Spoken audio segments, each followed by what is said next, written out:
Hey, what's up guys, my name is Charlie. Today we're going to be reacting to the Angry Video Game Nerd. This is going to be episode 99. Whew, going through these episodes, aren't we? And this is going to be about Star Wars games. Oh boy, I remember those Star Wars games as a child. I just want to say my favorite Star Wars games right here, right now, because I really do think this should be said and mentioned because these games were totally awesome. So the Star Wars games I used to play for the Nintendo 64 were Star Wars Episode 1 Racer and the Star Wars Shadows of the Empire for the Nintendo 64. Those were two excellent Star Wars games. And then I upgraded to the GameCube, which I believe it was like Star Wars Rogue Squadron 2 Rogue Leader. And that was a GameCube game, and I think it was only exclusive to the GameCube. It was never really released on any other console, not to my knowledge anyway. And then there was the upgraded to the Xbox original, and then I played Star Wars Knights of the Old Republic, and that is one of my most favorite Star Wars games. Star Wars Knights of the Old Republic is one of the best Xbox original games. I mean, my god, that game was a masterpiece. Well, for me anyway, I don't know about you guys, but that game was totally amazing and incredible. And then there was like the Star Wars Knights of the Old Republic 2, The Sith's Lord. It wasn't good as the first one, but hey, it was a Star Wars game, go for it. And then there was the Star Wars Jedi Knight Jedi Academy for the Xbox original, and that was my second favorite Xbox original game. That game totally ruled. So honestly, those deserve to be mentioned because those are my good childhood memories, and they keep on going today. So I just want to mention that before we burden ourselves with horrible, terrible Star Wars games that the Angry Video Game Nerd is about to show us. Because I have a feeling these aren't going to be good games. So let's go, shall we?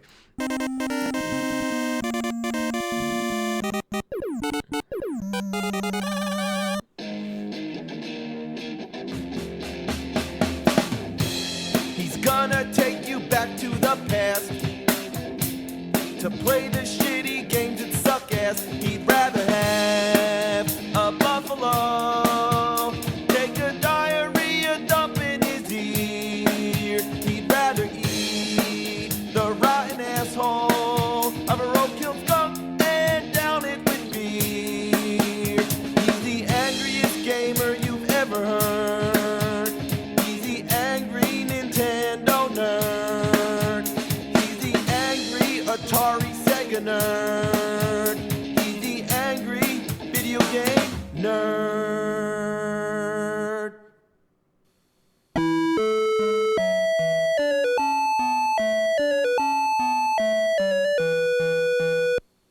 I have a bad feeling about this. We're going to play a bunch of Star Wars games. The movies were a prime target for video game adaptations. They were full of all kinds of action set pieces, with battles taking place in space and on land, lightsaber duels, speeder bike chases. They had lovable characters, great storylines, and a classic mythology that was ripe for expanding upon in the world of gaming. So how could they fuck that up? Yep. Let's find out. Our journey begins, innocently enough, with the Atari 2600. This is the first Star Wars game, or at least the first Atari version, based on the first movie. It follows the same format as the arcade version, which came out before. It focuses on only one scene from the movie, the climactic rebel attack on the Death Star. It's unimpressive, to say the least, but for the time, it was ambitious to try and create a 3D perspective. And besides, the Atari 2600 is well known for not being able to live up to the arcade standards of quality. The Empire Strikes Back, again, only borrowed from one scene, the fight against the Imperial Walkers on the planet Hoth. Unlike the other game, this follows the two-dimensional side-scrolling format, similar to games like Defender. All you do is shoot down an infinite army of walkers while avoiding their laser beams. Did that blast just come from its ass? Are these walkers, or are these dogs shitting out airborne turds? They take a lot of hits. You just keep shooting them till they change different colors and eventually explode. The control is fluent. The longer you drive the joystick, the more momentum your ship gains. Return of the Jedi focuses on the second Death Star battle. It figures out of all the scenes they could have chosen, they go with the space scene. You know why? Because Atari loves space. Yep. The best way to describe Atari in a nutshell is spaceship shoot laser, boom, that's it. Just Yep. the amount of games that begin with the word star is overwhelming. Or damn, space. What was this? The fucking space age Yeah, of it gaming? was the space age. If this game wasn't called Star Wars, it would just seem like any other Atari game. The controls are similar to the classic Asteroids. Even though I said they picked the space scene, there actually was another Return of the Jedi game that focused on the Ewok stage. That's one way to make more money, split them up into 2 different games. However, the Ewok game was never released. The object is to get closer to the Death Star so you can destroy it. But unfortunately, there's a giant dance floor in space stretching out for infinite light years. You have to wait for a hole to appear, go in the hole, and now you've engaged the Death Star. Going with the dance theme, I think this would be a better game if you were trying to destroy a giant disco ball. Yeah, the storyline is that disco is coming back, and you gotta stop it. Wow. It would be called Disco Fuck Yourself, but now I'm just thinking out loud.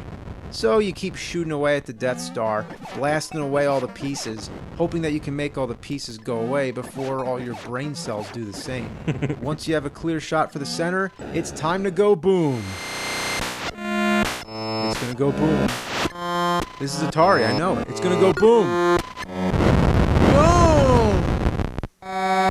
There's another game called Jedi Arena. It's supposed to be based on the scene in Star Wars A New Hope where Luke is training with that flying metal orb thingy. So you're waving your lightsaber back and forth, deflecting electric charges. I guess the idea is to deflect them to the other player or the computer.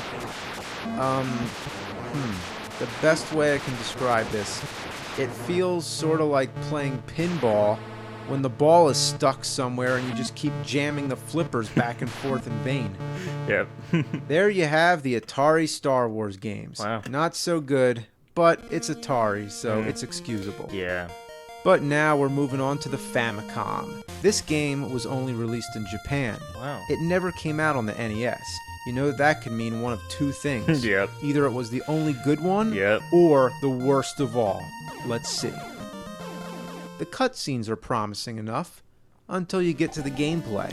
Oh, God. Luke has black hair? What? Doesn't Even he though have it's blonde blonde hair? in the Yeah. cutscenes. Oh, never mind. Yeah. Get on with it. I'm dead. Already? All it takes is 1 hit? Couldn't there be a life bar? Oh, this lightsaber sucks. It goes right through the enemies. You can only hit them when they're really close. Oh, come on. I jumped Wow. over that.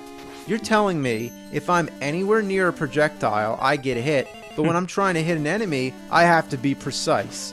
That's real fair. So now I'm inside the Jawa Sandcrawler, murdering some stormtroopers and birds. What the f- Now I'm fighting Darth Vader? Already? Yeah. He's inside the Sandcrawler because why? Oh well, who cares? What the fuck? What the fuck is this, Rambo? Chinese text coming up or something. Did that happen in the movie? No. Did that happen in any of the movies? That's a scorpion, right? Did Darth Vader say to Luke, "I am your father, and I am also a fucking scorpion"? No, it's not true. That's impossible! Why is Darth Vader turned into a fucking scorpion? I don't That know. doesn't even happen in the special editions. There is no version of Star Wars in this universe or timeline or any other, I'm sure of it, where Darth Vader turns into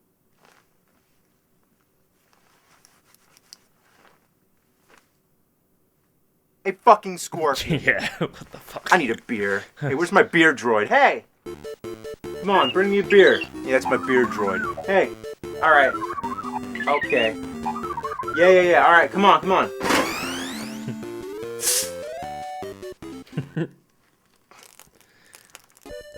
The next stage, you're in the land speeder mowing down stormtroopers.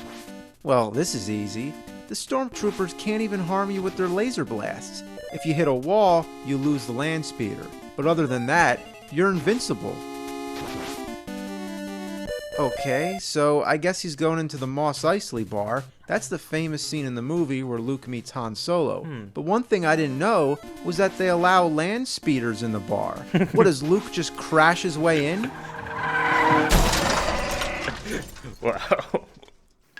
It's quite interesting, actually. In this version, Luke gets to the bar so fast, I bet Han and Greedo were still talking at the table. You know, who shot first, Han or Greedo, whatever. But actually, neither one of them did. Luke kills Greedo with his land speeder right after Han says, "Over my dead body." Boom! All of a sudden, Luke comes through, crashing with the fucking land speeder. I want to see that in the next special edition.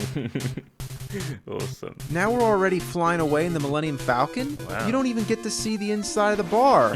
We've already established that this game has nothing to do with the movie, so at this point, I'd just like to see what kind of ridiculous shit could go on in there. But no, we don't even get a cutscene. Nothing. After a pitifully standard space shooter stage, we're back to side-scrolling again. Game over. Is that Darth Vader breathing? Or is that the sounds of the ocean? Now I start from the beginning? Yep, it's one of those games. No continues, 3 lives, 1-hit deaths. Simple as that. You make 3 mistakes, you go all the way back to the beginning. That is bullshit. There's little in the way of 1-ups, no password system, and no stage select code. Doesn't matter how far you get, if you die, you're doing it all over. Wow. Even on the novice setting, it's still hard. The odds of successfully navigating through this miserable fuck heap is 3,720 to 1. There's certain Jedi powers you can use to help yourself through, but you only get these for a limited time. The only way to progress is through trial and error. You need to familiarize yourself with the layout. Like here, I thought I could jump down that waterfall, but nope, that's the wrong way. Each time I play this, I progress a little farther than the last, but if only I didn't have to keep playing the earlier stages over and over again. After the 20th fucking time, I'm burned out. This is worse than a piece of shit. It's a whole shit. The NES got a different Star Wars game. Hold on, no LJN? It's a movie-based game, it's on Nintendo, and it wasn't made by LJN? Wow. Then it might have a chance. It starts out with a shitty driving stage. It would be nice if you could just point the speeder in the direction you want to go, but it has to have that backwards-ass control, like Roger Rabbit and Dick Tracy. I hate that shit. It also happens to be one of those where the fuck do I go kind of games. If you haven't played the game before, you can spend hours searching for the right place. The first time, I had no clue I'm supposed to go straight to the sandcrawler to find R2-D2. Once inside, it turns into a side-scroller. Luckily, it's a huge improvement over the Japanese version. The controls are more fluent, and you actually have a life bar. Thank God. It still manages to be a very difficult game. One thing that's kind of annoying, if you fall from too great a height, you take damage. Does that happen in Super Mario Brothers? No, it doesn't. You find these elevator shaft things that make Luke shoot up into the air, but they land you on a conveyor belt, then you get hit by these metal garbage can lids. Those conveyor belts can go fuck a dick. There's R2. Oh shit, the conveyor. Fuck! Why does he explode? Then you drive out to Mos Eisley to find Han and get the Millennium Falcon. Here there's actually a stage inside the bar, unlike the other game. It's unfeasible to beat this stage with the blaster. You have to get the lightsaber before coming here. So fuck the bar, first go to the cave. Yeah, it's some cave where Obi-Wan gives Luke the lightsaber. It's not clear at all where you're supposed to go first. And besides, why would Obi-Wan give Luke the lightsaber in a cave? Now that I have the lightsaber, the bar stage is much easier. But the next stage starts kicking my ass again. All these bounty hunters are flying around blowing me to smithereens. Jump! Jump! I made it through the hangar. I'm at the Millennium Falcon, flying in space, getting annihilated by asteroids that kill in one hit. You gotta collect shields for the ship, which can only be found back at the hangar. Of course. Too bad I didn't know that, because now I gotta do the whole game over. Oh, God. Okay, so I went through the whole game again, and now I'm back at the hangar. This time making sure to collect the shields. Now the flying stage is much easier, and after that, it's time for the Death Star. Alright. Unfortunately, the Death Star is a confusing maze of elevators. Where do I go? Wouldn't it be nice to have a map or a compass? Anything to help me navigate my way. Instead, it's a guessing game. Man, I don't know how the stormtroopers deal with this shit. Even worse, one of the elevators can only be found by taking a dive. Try that anywhere else and it would drop you to your death. Once you get Leia, she becomes a playable character. Fortunately, she can jump way better than Luke. But it's not going to help too much because this whole stage is full of spikes. If you touch them, you die. That's it. Even if you touch the side of a spike, you die. This is a cruel joke. Think about every game that has spikes or any sort of prickly hazards that cover the walls. Imagine all that combined and multiplied 1,000,000 times. Wow. Even worse, you go into this anti-gravity room where you get sucked up to the ceiling against your own will.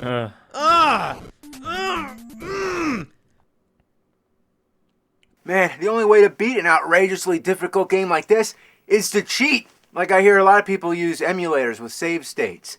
You know, that would be pretty handy, I guess, but you know what would be better? How about just a button you press that makes the game beat? And that's why I invented the Beat a Game button. Yeah, all you do, if you're playing a really hard game, you just push the button and the game's beat. Let's try it out. Ninja Gaiden 2. Ooh, that's a hard game.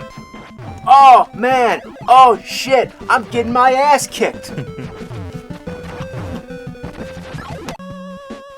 Wow. Legend of Zelda. Beat it. Mega Man.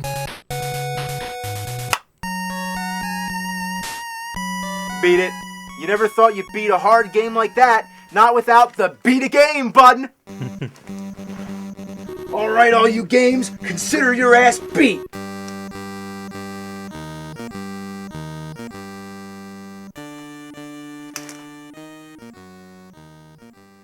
Alright, back to Star Wars.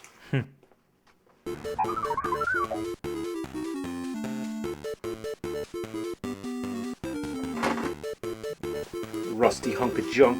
Ow! Empire Strikes Back is our next game. It starts out in Hoth, like the movie. Luke, what's this? The lightsaber is the weapon of a Jedi? Yeah, thanks. Thanks for interrupting the game to tell me that. Might as well tell me cows go moo. For the most part, this game sticks to the same format as the first Star Wars on NES, but the controls still take some time to get used to. It doesn't help that you start out riding on a tauntaun. You can get on and off, and if you get off at the wrong time, you can get stuck. Until I found out you can jump higher by first holding down. It's like Super Mario Bros. 2. You duck down and it charges your jump. That would have been much more useful information to tell me instead of the lightsaber is the weapon of a Jedi. Yeah. And what's this? The program engineer shows his face? I wish it was Fred Fox. You can collect different force powers. Sucks. Choose the Force. Instead of use the force, it's choose the force. That's Wow. clever.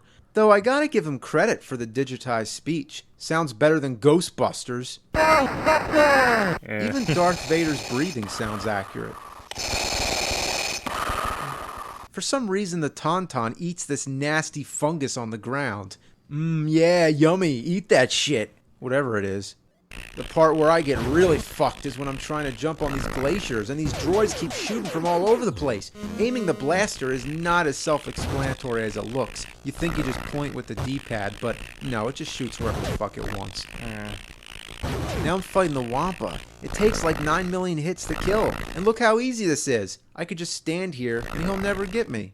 Next is a flying stage where you shoot down the Imperial walkers. You even tie them up with the cable, like in the movie. Then you're inside the Rebel base where you can hijack a walker. The strange thing is that Luke actually destroys it before hopping in. I saw it explode and collapse, but now it's perfectly operational. Wow. Then you're in the Dagobah swamp. Enemies pop out of nowhere, and the vines must have been greased with oil because I keep slipping off. And of course there's that classic bullshit where you have to leap off a ledge in good faith. This swamp stage is from hell. Oh my god, damn, fuck! And that's where I reach my limit, because the game's too hard. There was no Return of the Jedi game, not on NES. I guess they knew when to stop. Hey, Beard Droid. You know what? Just never mind.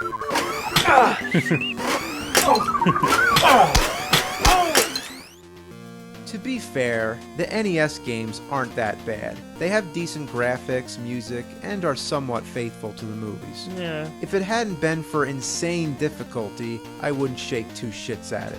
The difficult nature of the Star Wars games was like a tradition that carried into the 16-bit era. On the SNES, there was the whole trilogy, and the force is strong with these ones. These were called the Super Star Wars games, rightfully so. From the beginning, they look and sound just like the movies, although on the main menu screen of the first game, Mark Hamill's face is a little messed up. They follow the movies well and take liberties only when necessary. You'll recognize all the famous scenes from the Hoth battle to the duel with Vader. You even get to play as the appropriate character for each stage. Luke, Han Solo, Leia, Chewie, even Wicket the Ewok.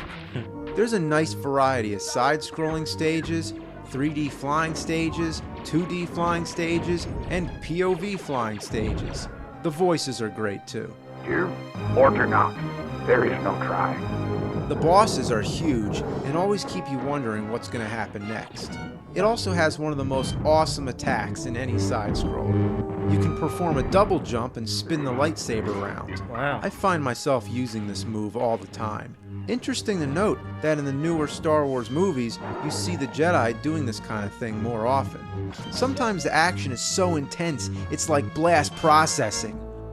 Oh no, Chewie's going nuts! Chewie's going nuts! The only downside is that it is extremely difficult. Even on the easy setting, these games are relentless. In the first game, there's this land speeder stage where you're going around crashing into piles of shit. A series of tricky platforms that require some lucky jumps, false jumps that lead to nowhere, enemies that take way more hits than necessary. Come on, fucking die. Power-ups that come way later than needed. Descending platforms that make you think you're going somewhere, but take you into lava with no warning. Enemies that freeze you over and over. And boss battles that go on for an eternity. Why do all these bosses have such long life bars?